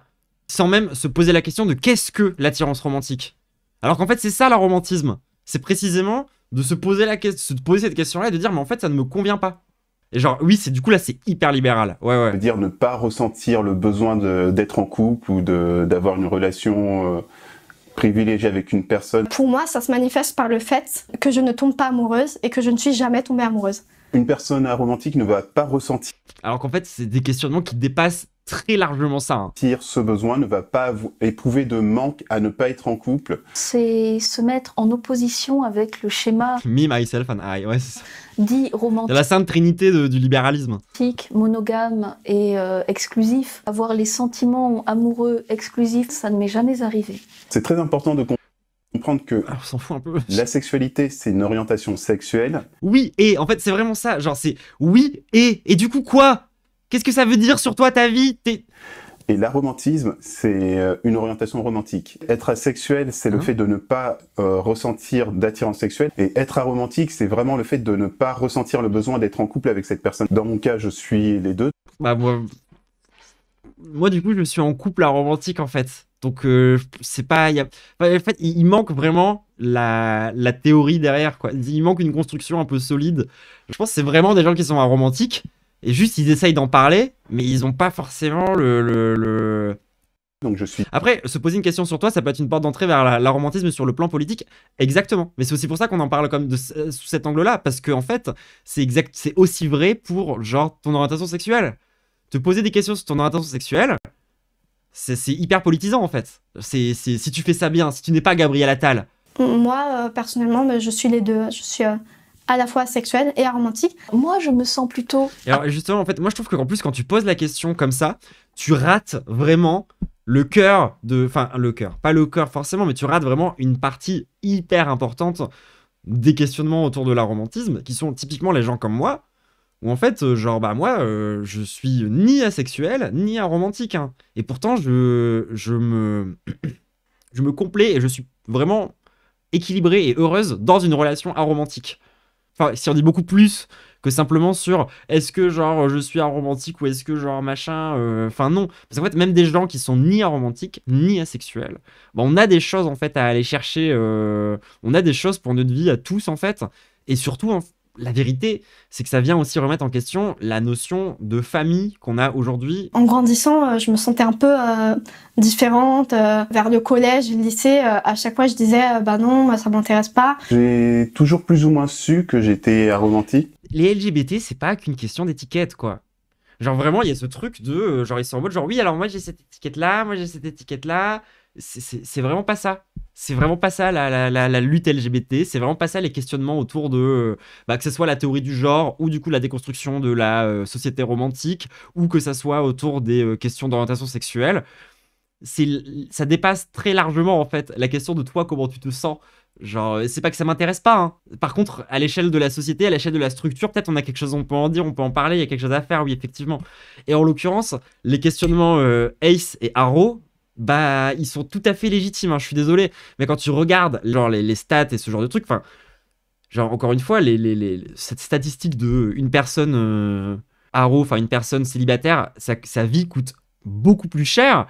Ça reste un gros point quand même, je trouve, important du truc, quoi. Genre, ça joue littéralement sur tes conditions matérielles d'existence, c'est pas normal en vrai. Après, moi de base, je serais pour que les gens qui sont célibataires soient pas isolés. Parce que pour moi, c'est un problème déjà de base, le fait que la société soit structurée autour de petits groupes individuels centrés autour d'un patriarche en général quand même. C'est bizarre en fait qu'on s'isole tous pour élever nos enfants dans des espaces clos, isolés les uns des autres. Je trouve ça bizarre. Je pense que c'est potentiellement une des raisons pour lesquelles il y a autant de violences sexuelles au sein des familles, par exemple. C'est justement ce côté, les familles sont très isolées, les familles sont très, genre, dans des bulles, en fait. En vrai, ma mère et son mec, c'est une relation de couple romantique. Ouais, un peu, ouais, de fou. Ouais, carrément. Genre, en fait, beaucoup de relations de parents post-divorce, pour moi, sont justement des relations qui commencent à explorer les modèles aromantiques, parce que, à plein de moments, en fait, les parents qui ont vécu pendant 20 ans le modèle romantique qui leur a bien détruit la life, tu vois, ils sont en mode, peut-être que je veux autre chose dans ma vie. Et genre, moi, typiquement, ma mère, elle est en mode, en fait, elle veut plus vivre avec un bonhomme. Elle est en mode, mais en fait, plus jamais je vivrai avec un bonhomme. Ça m'intéresse plus. Moi, j'ai pas envie de dire aux gens, soyez célibataires, vivez seuls. Ah oui, non, clairement. Moi, je suis incapable de vivre seul, en fait. Hein. Je suis aussi incapable de vivre seul. Genre, vivre en communauté, en fait. Oui. Genre, justement, moi, je trouve que dans nous, ce qu'on construit avec notre groupe de potes à Grenoble, il y a vraiment cette notion de communauté. Dans le sens où on essaye d'habiter tous vraiment pas trop loin les uns des autres, d'essayer de se voir un peu souvent, essayer vraiment de faire famille. Je sais pas si c'est... Parce que je fais société avec des inconnus dans la rue, mais avec eux, je fais famille. Avec Lou, je fais famille.